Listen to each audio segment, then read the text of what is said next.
धीरे धीरे ना हो मैया, धीरे धीरे ना हो जननी, धीरे धीरे ना रतिया कमर भवानी, धीरे धीरे ना कमर भवानी, धीरे धीरे ना रतिया कमर भवानी, धीरे धीरे ना। कहना मास्टर का कहना बा, बम्बैया में बम्बा देवी, बम्बैया में बम्बा देवी, बम्बैया में बम्बा देवी, बम्बैया में बम्बा देवी, बिहार में जीवदानी मायारिया, धीरे धीरे ना रतिया कमर भवानी, धीरे धीरे ना कमर भवानी, धीरे धीरे ना रतिया कमर भवानी।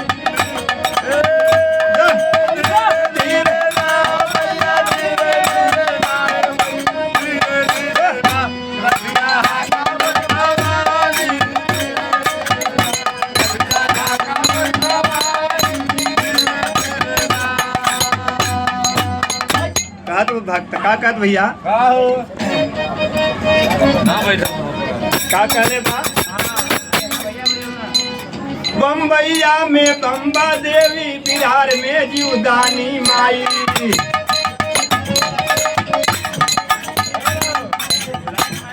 कलकत्ता की काली मोर मायारिया, धीरे धीरे ना रतिया कमर भवानी, धीरे धीरे ना कमर भवानी, धीरे धीरे ना रतिया कमर भवानी, धीरे धीरे ना।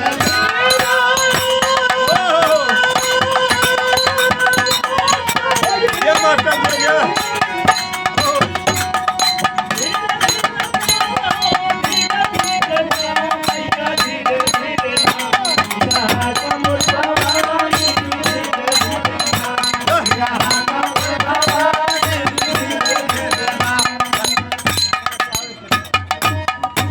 कहले बा, बम्बैया में बम्बा देवी, बिहार में जीवदानी माई, कलकत्ता में काली मैया माई, तुलसीदास, सूरदास, कबीरदास के ज्ञान देलू माई, हमरे न बोले के शहूर, न डोले के शहूर, न माई गावे के शहूर, आप के सहारा बा। आज सभा में हमें ज्ञान दे दे माई कैसे।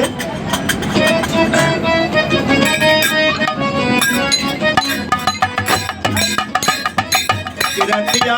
कमर भवानी, धीरे धीरे ना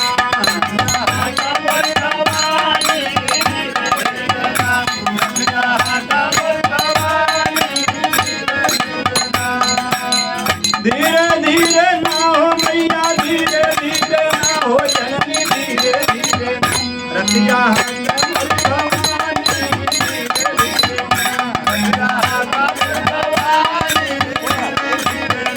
रतिया कमर भवानी, कहले बा माई सबके ज्ञान देलू, हमारी की बेरी कैसे काहे देरी लगाओ तो का कहले बा, रमन बिहारी गुरु के देहलू माई ज्ञान,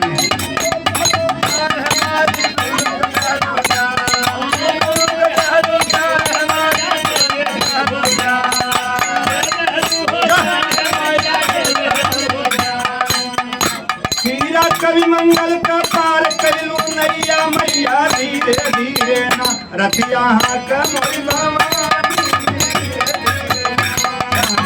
कमर भवानी, धीरे धीरे ना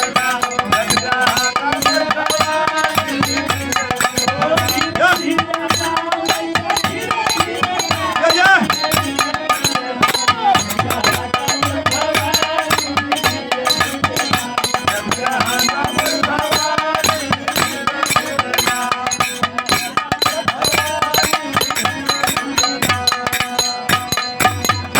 तोहरे दया पे अशोक यादव पप्पू बनल गवैया मैया, धीरे धीरे ना रतिया कमर भवानी, धीरे धीरे ना रतिया कमर भवानी, धीरे धीरे ना रतिया कमर भवानी, धीरे